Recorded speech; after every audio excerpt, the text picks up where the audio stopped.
할렐루야! 오늘도 하나님의 말씀 앞에 나오신 여러분을 주님의 이름으로 환영하고 축복합니다. 오늘 하루의 시작을 하나님의 말씀으로 마음을 깨우는 그런 복된 시간이 되기를 간절히 소망합니다. 오늘 우리에게 주신 하나님의 말씀은 로마서 2장 17절부터 29절까지의 말씀입니다.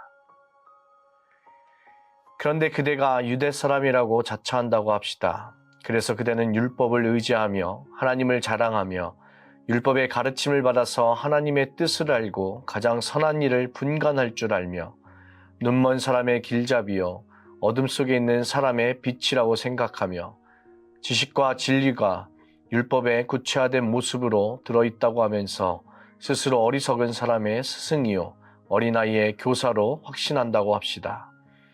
그렇다면 그대는 남은 가르치면서도 왜 자기 자신은 가르치지 않습니까? 도둑질을 하지 말라고 설교하면서도 왜 도둑질을 합니까? 간음을 하지 말라고 하면서도 왜 간음을 합니까? 우상을 미워하면서도 왜 신전의 물건을 훔칩니까? 율법을 자랑하면서도 왜 율법을 어겨서 하나님을 욕되게 합니까? 성경에 기록한 바 너희 때문에 하나님의 이름이 이방 사람들 가운데서 모독을 받는다 한 것과 같습니다. 율법을 지키면 할례를 받은 것이 유익하지만 율법을 어기면 그대가 받은 할례는 할례를 받지 않은 것으로 되어버립니다. 그러므로 할례를 받지 않은 사람이 율법의 규정을 지키면 그 사람은 할례를 받지 않았더라도 할례를 받은 것으로 여겨질 것이 아니겠습니까? 그리고 본래 할례를 받지 않았더라도 율법을 온전히 지키는 사람이 율법의 조문을 가지고 있고 할례를 받았으면서도 율법을 범하는 사람인 그대를 정죄할 것입니다. 겉모양으로 유대 사람이라고 해서 유대 사람이 아니요 겉모양으로 살갗의 할례를 받았다고 해서 할례가 아닙니다. 오히려 속사람으로 유대 사람인 이가 유대 사람이며 율법의 조문을 따라서 받는 할례가 아니라 성령으로 마음에 받는 할례가 참 할례입니다. 이런 사람은 사람에게서가 아니라 하나님에게서 칭찬을 받습니다. 아멘. 오늘 본문은 참 어려운 말씀입니다.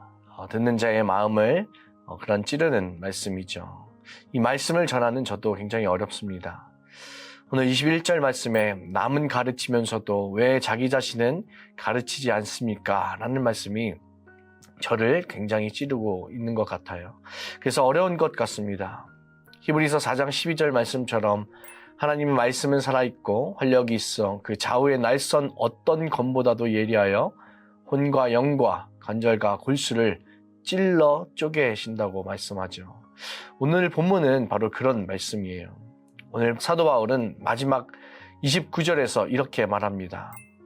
오히려 속사람으로 유대 사람인 이가 유대 사람이며 율법의 조문을 따라서 받는 할례가 아니라 성령으로 마음에 받는 할례가 참 할례입니다.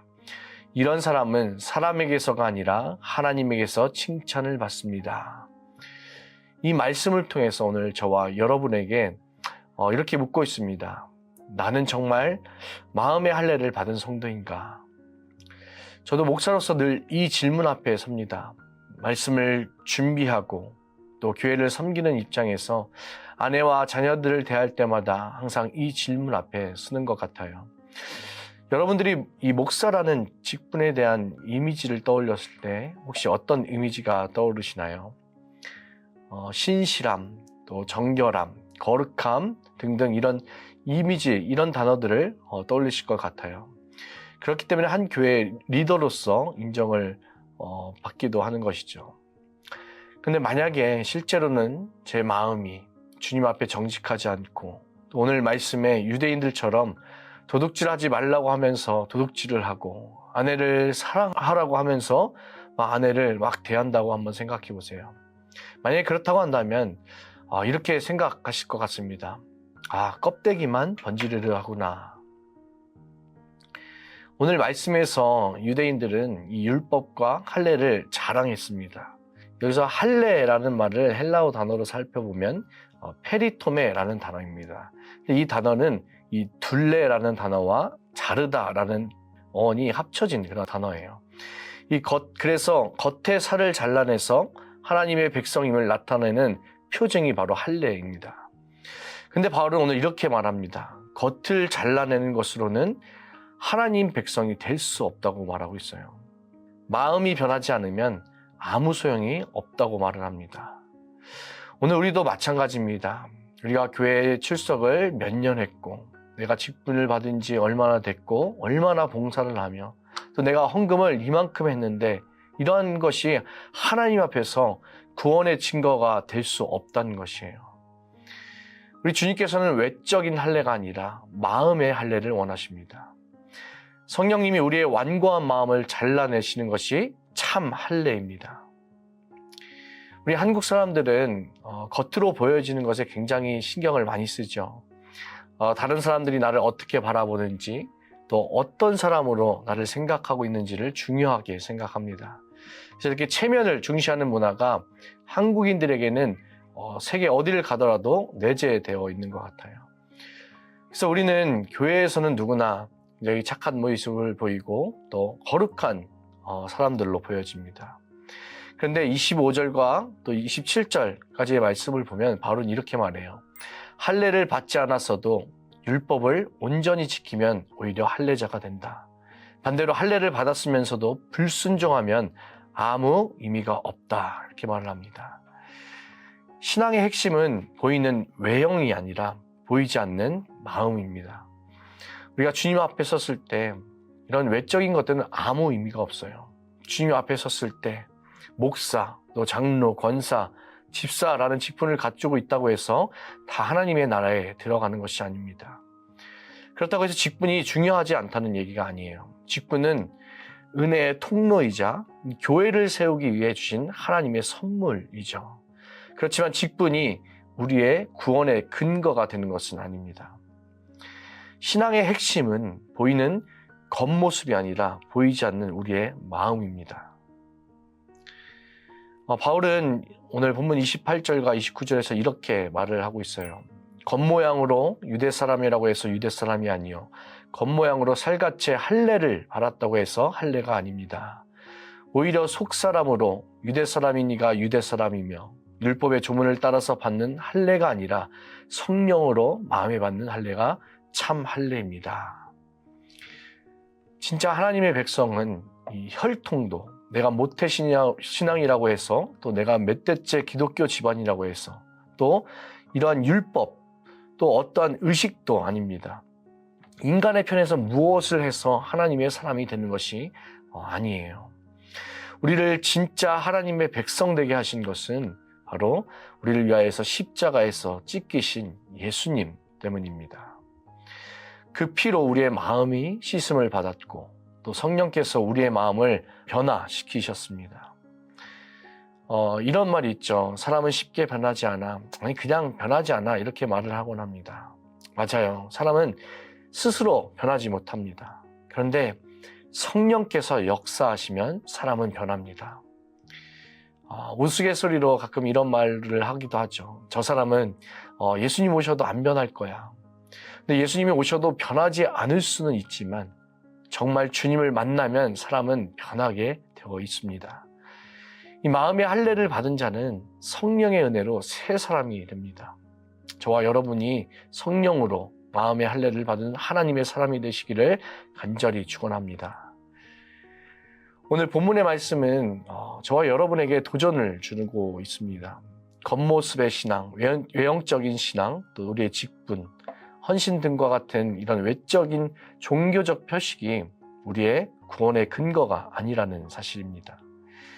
바울은 로마서 1장부터 3장까지 강조하는 것이 모든 사람이 죄 아래 있음을 강조하고 있어요. 어느 누구도 자기의 행위나 자랑으로 하나님 앞에 설 수 없습니다. 오직 복음만이 예수 그리스도의 십자가와 부활로만 우리는 구원에 이를 수가 있습니다. 십자가에서 찢기신 그 주님이 우리의 죄를 제거하셨어요. 부활하신 주님은 우리에게 새 마음을 주셨습니다.